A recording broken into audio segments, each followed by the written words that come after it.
de fijación.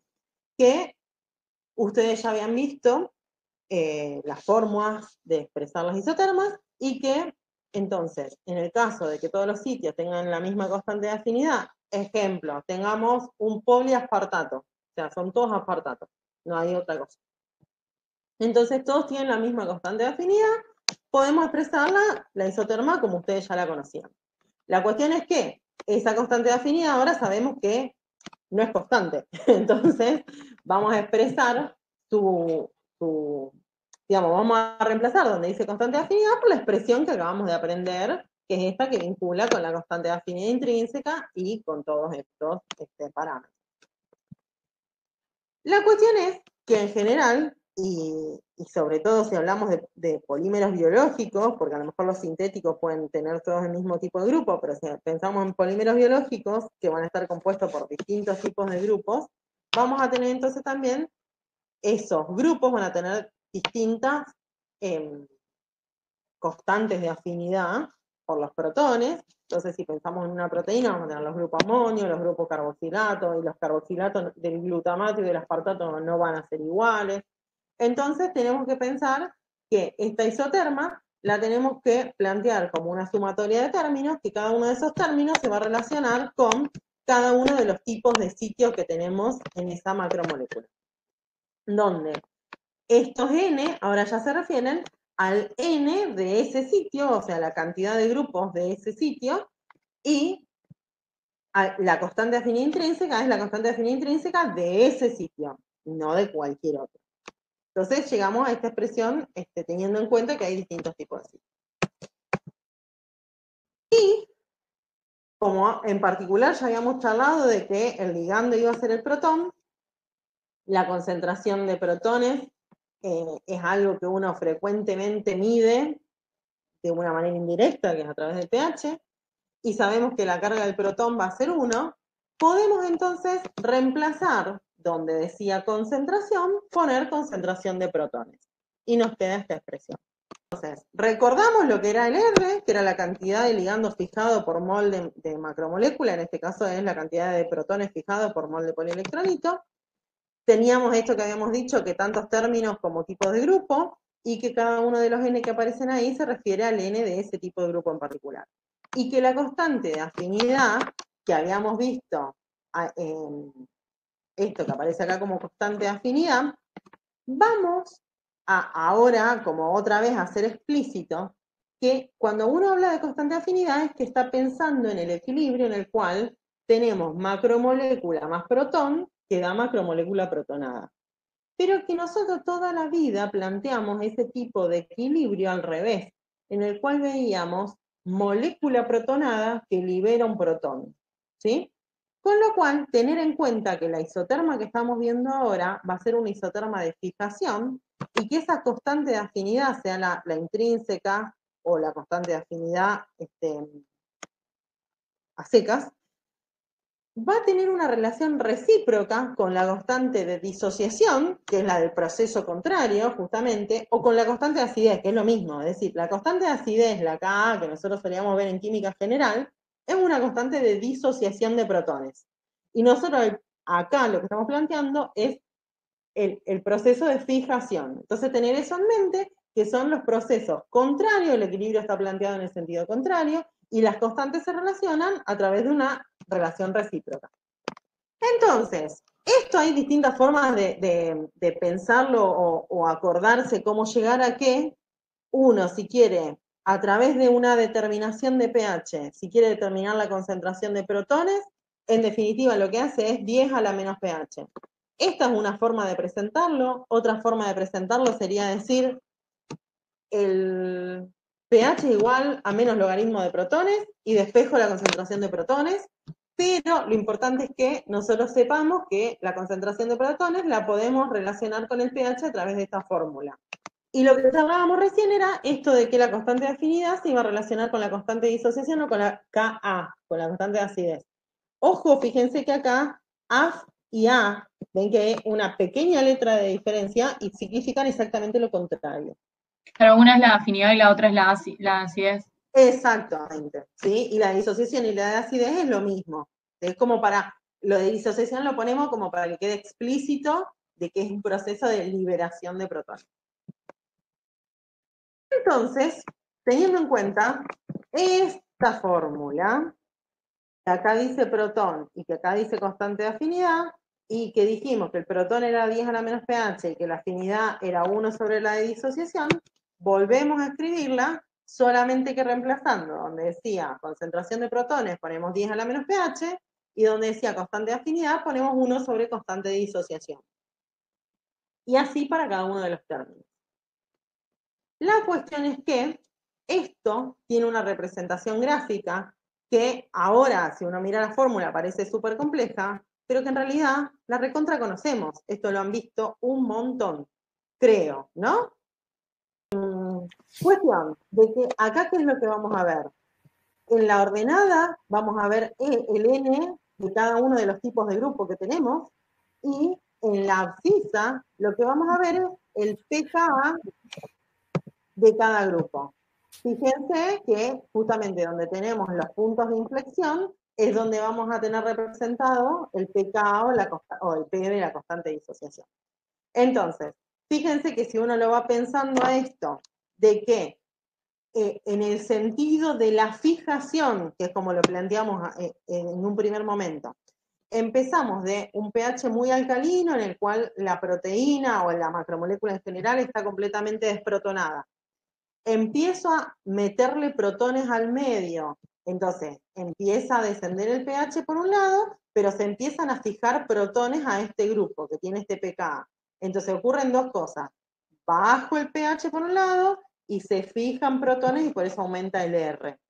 Entonces, fíjense que a este grupo se van a fijar protones, acá es donde el pKa justamente es donde tenemos la mitad de esos grupos protonados y la mitad desprotonados, y seguimos metiéndole protones al medio, sigue disminuyendo el pH, pero cuando ya todos los protones, digamos, a ver, se unieron todos los protones posibles a ese tipo de grupo, entonces fíjense que ahí, cuando yo voy añadiendo protones al medio, esos protones lo único que hacen ahora es hacer que baje el pH, porque no se están uniendo a nada. Entonces se quedan libres y disminuye el pH. Cuando ya empezamos a estar cerca del pH, el pH empieza a estar cerca del pKa del siguiente grupo, entonces los protones del medio también empiezan a unirse a ese grupo y vemos otra vez que aumenta el R y a la vez disminuye el pH. En este punto tengo la mitad de estos grupos protonados y la mitad no. Fíjense que este ya estaba todo protonado. Acá tengo la mitad de este sí, la mitad de este no. Continúo agregando protones al medio, lo que hace que baje el pH y que se fijen más protones a ese grupo. Hasta llegar acá, en el cual se fijaron todos los protones posibles a ese grupo, quiere decir que se saturó, y cuando agrego más protones al medio, disminuye el pH. Sí, vos ponés, viste que era donde aparece N2, vos ponés N2 porque hablas del PK2. Sí, tal cual. Ah, genial. Esto después es N de glutamato, N de aspartato, N de histidina, y PK de histidina, PK, bueno, tiene como Claro, nombre. pero en realidad se relacionaría con el PK que le corresponde, claro. Exactamente, tal cual. Sí, sí, exacto. O sea, esto sería la cantidad de grupos que tengo con este pK. Claro. Ahora vamos a tomar uno de estos saltitos, vamos a mirarlo con lupa, y vamos a plantear que para ese tipo de grupo en particular, teníamos esta isoterma, y vamos a trabajarla un poquito para llegar a otra expresión. Acá que hicimos, de esta isoterma, que era la que ya nos habíamos puesto de acuerdo antes, que la entendíamos y todo, lo que vamos a hacer es, el denominador pasa multiplicando para el otro lado. Y a su vez distribuimos el R. Ven que entonces hacemos R por 1 y R por 10. Y bueno, y todo lo que sigue. Entonces acá nos queda esta expresión. ¿Qué hacemos después? Pasamos este término restando para el otro lado. Y nos queda esta otra expresión. ¿Y ahora qué hacemos? Sacamos factor común Fíjense que tenemos de este lado el 10 a la menos pH porque constante de disociación, está acá y está acá. Cuando sacamos ese factor común, nos queda eso multiplicado por Ni menos R. Y eso lo pasamos dividiendo para el otro lado. Ahora, hacemos logaritmo de los dos lados, llegamos a esta expresión. Fíjense que esto que está acá, podemos todo escribirlo, digamos, dividir denominador y numerador por Ni, que era el número de grupos de ese tipo, y acá, otra vez con el tema de propiedades del logaritmo y demás, si hacemos el logaritmo de 10 a la menos pH, bueno, lo que tenemos en definitiva es menos pH. Y acá nos queda esto del menos logaritmo de la constante de disociación. Ahora vamos a ver qué hacemos con eso. La cuestión es que, ¿se acuerdan del famoso alfa de disociación? Es decir, la cantidad de protones que tengo unidos sobre la cantidad de sitios totales. ¿Estamos? Entonces, fíjense que acá, planteamos primero, para ver qué vamos a hacer con la constante de disociación. La afinidad, la constante de afinidad tenía esta fórmula, que ya la sabíamos. Fíjense que acá ya no aparece el ZI porque vale 1, porque estamos hablando en particular de protones. Nos acordamos que esto que habíamos planteado, que la constante de disociación y la constante de afinidad tienen una relación recíproca. Y si planteamos eso, donde acá dice constante de afinidad, reemplazamos por su expresión, que era constante de afinidad intrínseca, y fíjense que teníamos esto elevado con un exponente negativo. Si en vez de ponerlo acá en el denominador con el exponente negativo, lo ponemos en el numerador y le cambiamos acá el signo, nos queda entonces positivo. Y donde acá dice 1 sobre constante de afinidad intrínseca, lo reemplazamos por constante de disociación intrínseca. ¿Se nota? Bien, pues eso lo metemos en la fórmula que teníamos acá. Fíjense que entonces acá nos aparece alfa, que era esto, 1 y alfa. Y entonces ahí nos queda esta expresión que estaba acá. O sea, acá nos queda el logaritmo de alfa menos 1 sobre 1 menos alfa. Acá que estaba menos pH, lo pasamos sumando para el otro lado. Y acá que decía menos logaritmo de la constante de disociación, donde decía constante de disociación, ponemos constante de disociación intrínseca por E a la 2 omega por ZP. La cuestión es que cuando acá justamente nos queda dando vuelta el logaritmo de un producto, ¿se acuerdan que era la suma de los logaritmos?